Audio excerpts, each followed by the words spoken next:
Ahora pasamos la palabra al doctor Eckhard Boege, también muy conocido para todos ustedes, yo creo, investigador de Lina, con mucho trabajo sobre los pueblos indígenas y manejo de los recursos, y sobre eso nos va a hablar, pueblos indígenas, migración, los recursos naturales. Eckhard.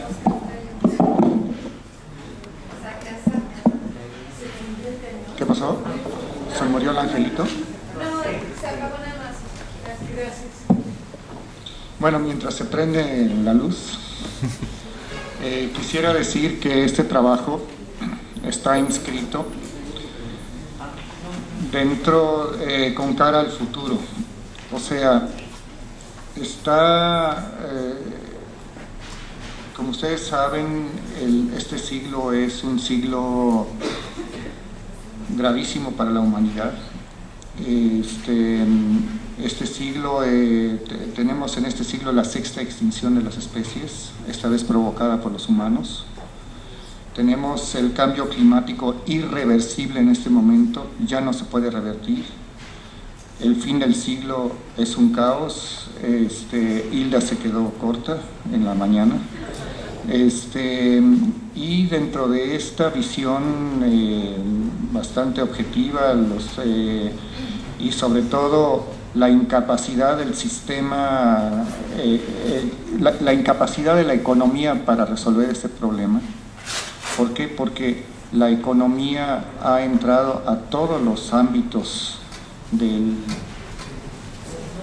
ha entrado a todos los ámbitos de la sociedad, o sea, estamos economizando hasta la cama, pues.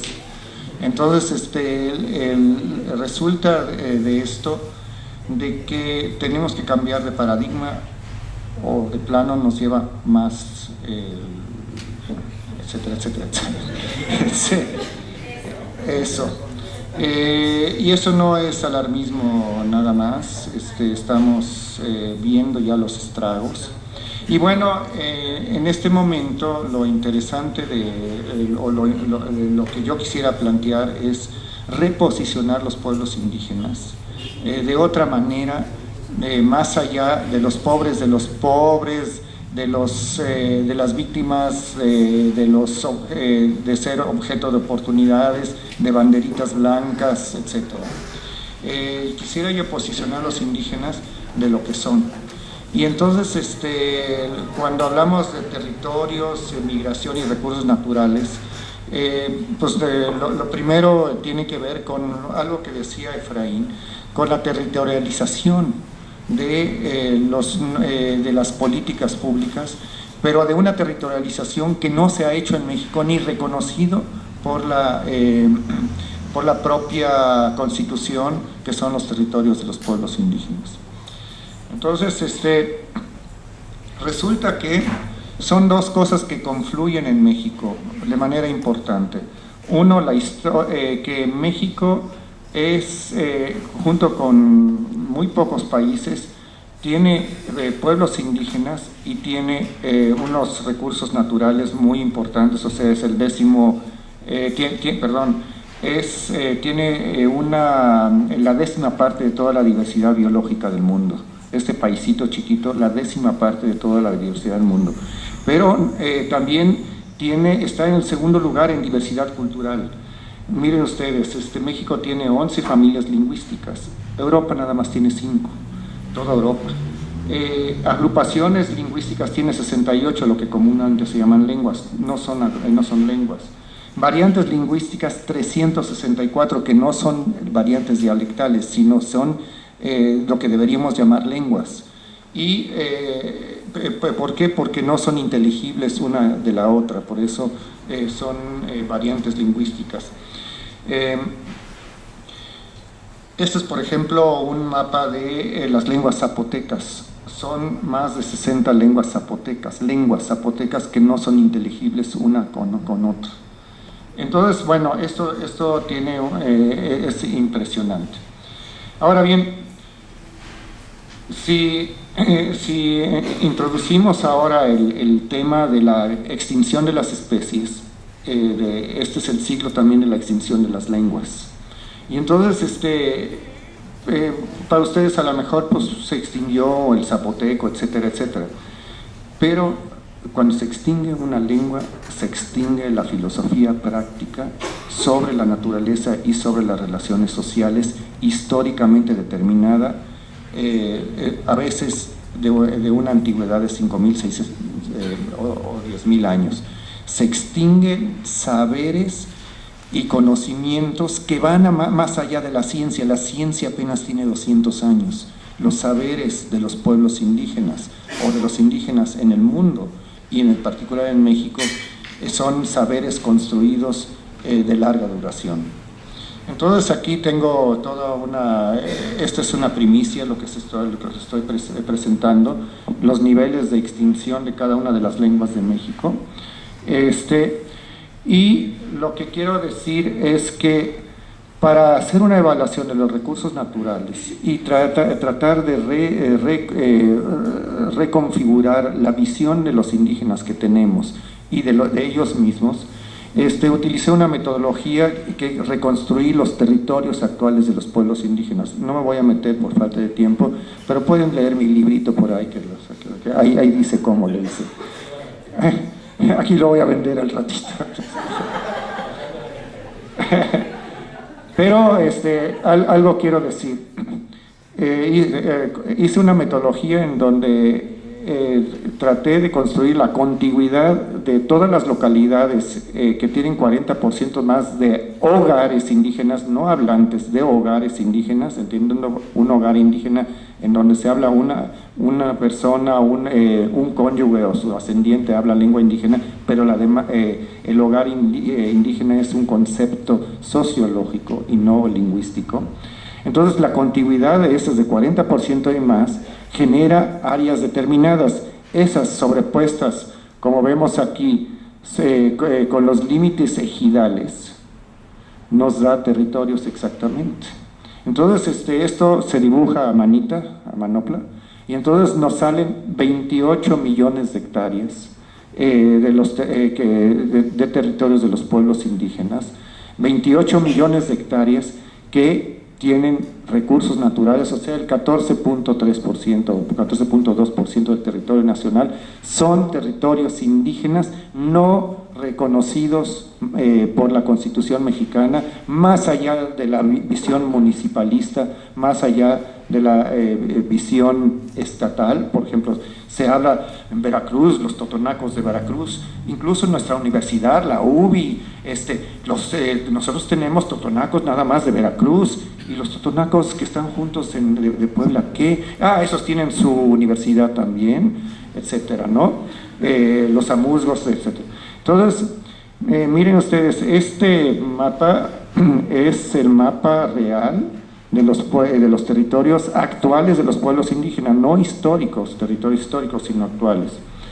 Entonces, resulta que con esta metodología logré formular territorios en donde son 28 millones de hectáreas, el 14.3 del territorio nacional, con una densidad indígena del 80.9 dentro de los territorios. Y allí, de todos los indígenas, viven casi 7 millones o 6.700.000 o 800.000, y afuera de esos territorios viven 3.3 millones de habitantes indígenas que no viven en esos territorios, sino viven en nubes de comunidades alrededor, pero muy minoritariamente en esos territorios. De esos territorios. Y luego son aproximadamente 500.000 migrantes reconocidos para el año 2000 por el INEGI de larga distancia. Sin embargo, bueno, con esta metodología podemos ya fijar un poco la posición respecto a los indígenas, de tal manera que los territorios actuales son la organización espacial real de los pueblos indígenas traspasados por los ejidos y comunidades, y donde no hay ejidos y comunidades sí forman aglomeraciones territoriales interesantes que con la misma metodología pude desarrollar. Son unidades sociales y organizativas.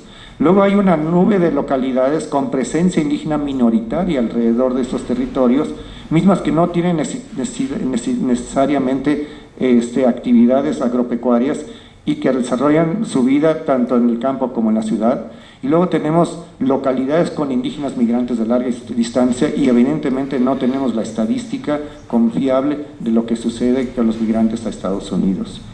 Pero esto ya nos da la manera de cómo ver la migración, como es un tema de lo de hoy, ver la migración. Entonces, también esta es una primicia, esta tabla. Estos son el estado, municipio, nombre de la ciudad o localidad, población indígena, pueblo indígena de cuáles se trata, y atracción de migración acumulada y atracción migrante reciente.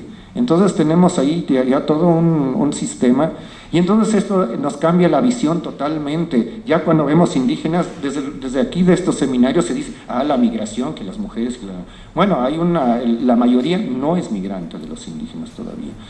Entonces, aguas, cuando hablamos de indígenas migrantes, tiene apellido, cuando hablamos de los indígenas mayoritarios, viven en un territorio determinado. Y cuando hablamos de indígenas migrantes de larga distancia que generan nuevas comunidades, hablamos de eso. Y eso es muy importante porque tanto Sara Lara como otros migratólogos, o como se llaman, de repente dicen, bueno, ¿por qué no se genera allá en el norte del país un territorio mixteco? Son 19,000 mixtecos que están en Sinaloa. No son sus territorios, porque el territorio tiene una cualidad muy importante, es el manejo de sus recursos naturales, y es una condición casi única mundial de México, solo en Brasil con las reservas indígenas, pero en toda América Latina generalmente son excluidos de sus propios territorios los pueblos indígenas. Bueno, entonces, dicho eso, vamos a empezar.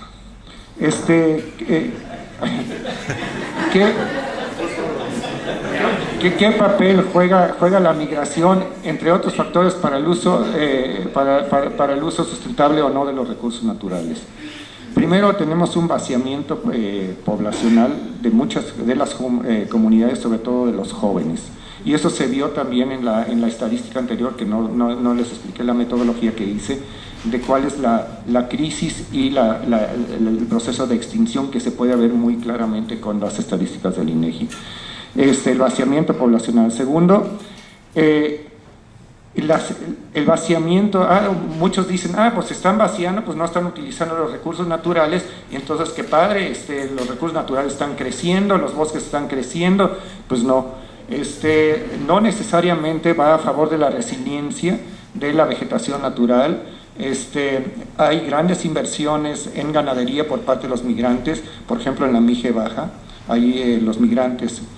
El componente agrícola en la economía familiar tiene cada vez menos importancia, y también en el manejo de los recursos naturales. El rentismo aumenta muchísimo en los últimos años, y en todo tipo de rentismo. El manejo complejo de los distintos pisos ecológicos hecho por los propios indígenas se está simplificando. El envejecimiento de los ejidatarios comuneros excluye a los jóvenes y a las mujeres, y cada vez más mujeres son jefas de familia que manejan sus recursos. Estos puntos son los que yo veo que provoca la propia migración.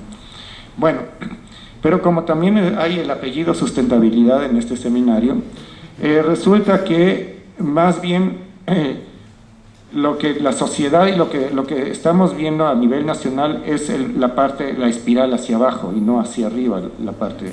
Entonces, lo que es muy interesante con cara al futuro es ver cómo fregados cómo hacemos entre todos, incluyendo los indígenas, que la espiral se vaya hacia arriba y no hacia abajo, la espiral de la sustentabilidad.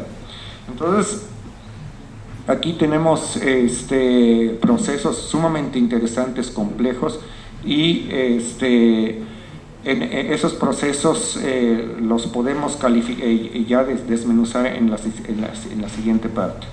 Primero, el agua y los territorios de los pueblos indígenas. En ese 14.3% a nivel nacional, ¿qué pasa? aquí estas son las cabezas de cuenca, estas líneas, y todo lo que es color son territorios indígenas.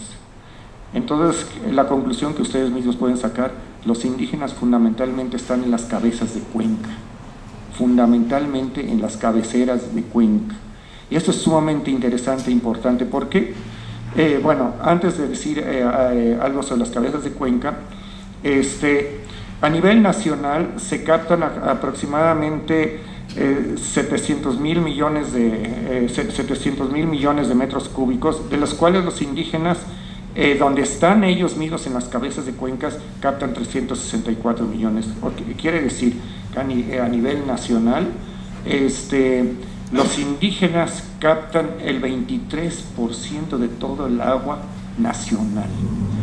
¿Ustedes han escuchado eso alguna vez? Bueno, es increíble esto. ¿Por qué? Porque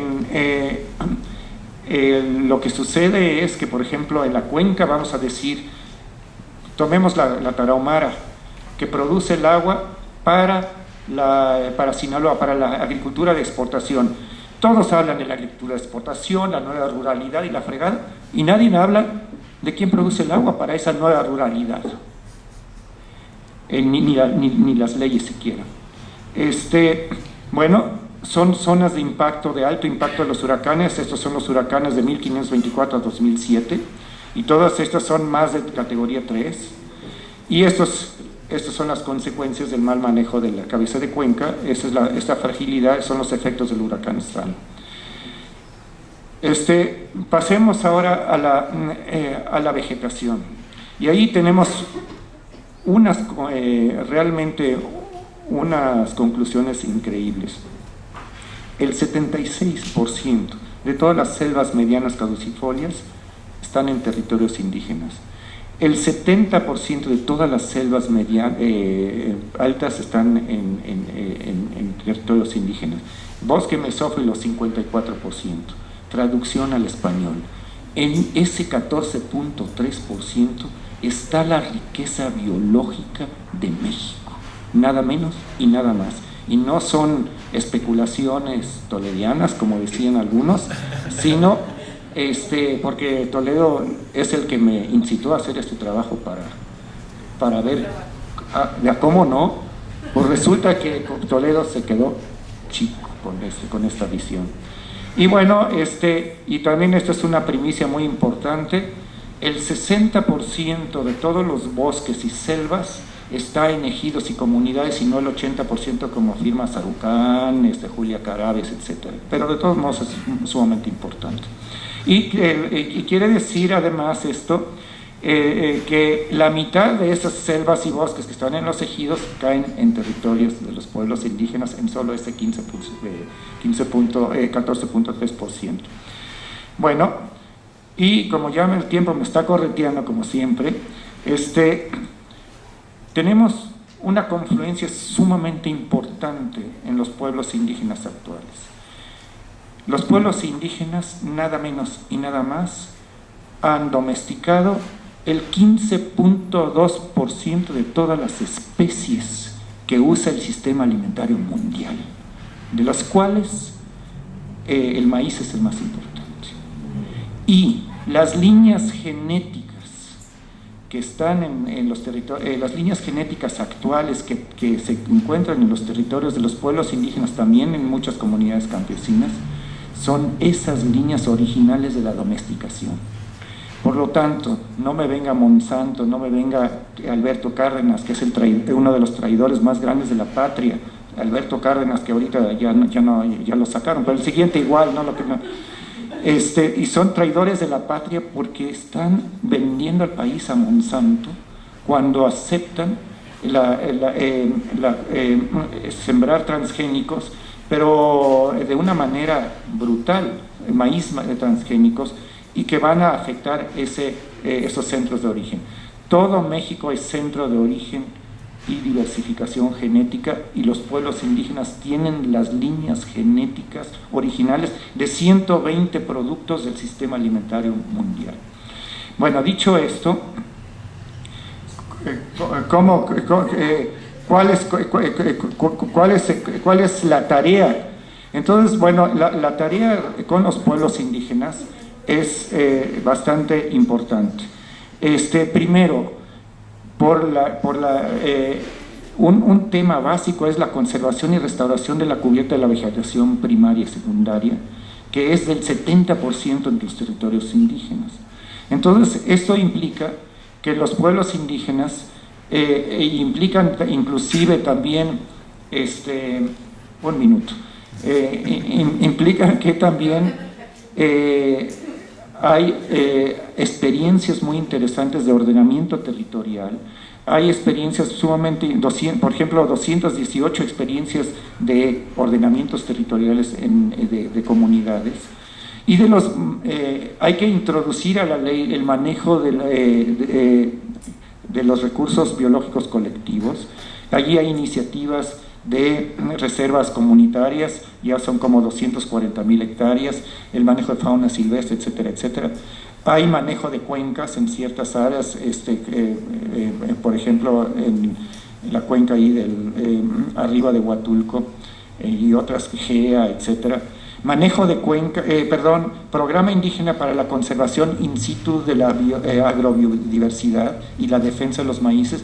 Tenemos unas experiencias extraordinarias, por ejemplo, por parte de CEDICAM en la parte de la Mixteca Alta, por ejemplo, no tanto indígena, pero cercano, las experiencias de Vicente Guerrero, etc. Y finalmente, hay una cosa muy importante que yo de la que yo quería hablar. Nada se puede hacer sin organización social para el manejo sustentable. O sea, el manejo sustentable, más que todo, más que técnico, es un proceso social. Y ese proceso social, tenemos varias experiencias sumamente interesantes, otras muy tristes, no son la mayoría, pero hay que aprender de ellas, de cómo comunidades socialmente, donde la asamblea sí controla a sus caciquillos, la asamblea sí exige transparencia, la asamblea sí, a donde sí se puede trabajar. En la Sierra de Juárez tenemos ejemplos muy interesantes, tenemos ejemplos interesantes en Quintana Roo, aunque también van de picada, etcétera. Y finalmente, bueno, estos son algunos ejemplos. Este es, por ejemplo, un ordenamiento territorial de las comunidades de Ixtlán de Juárez.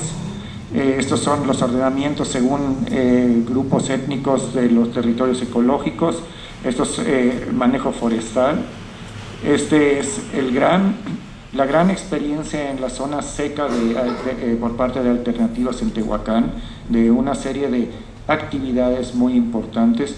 Y finalmente, pues con esta imagen cierro. Muchas gracias.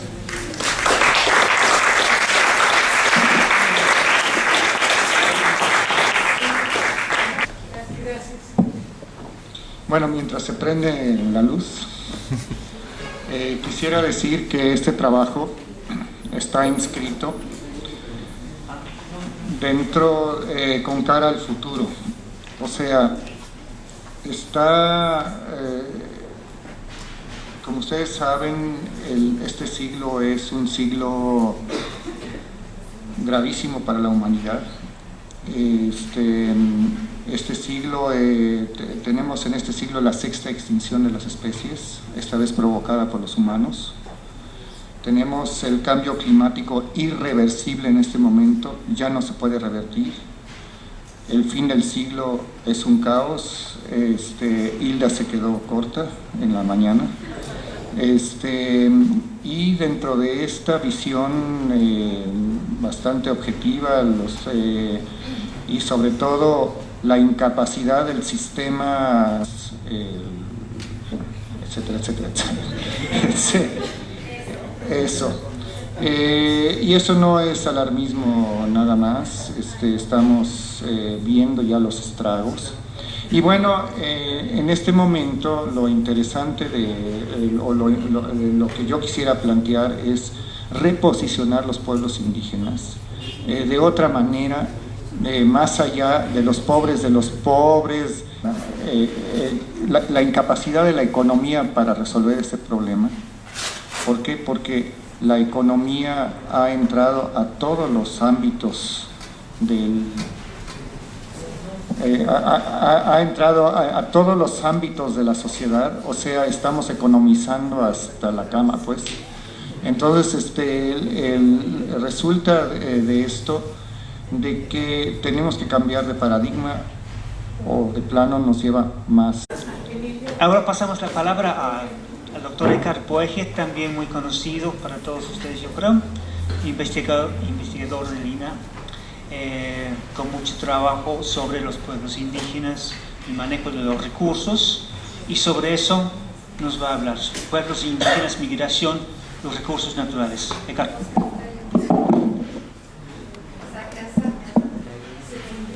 ¿Qué pasó? ¿Se murió el angelito?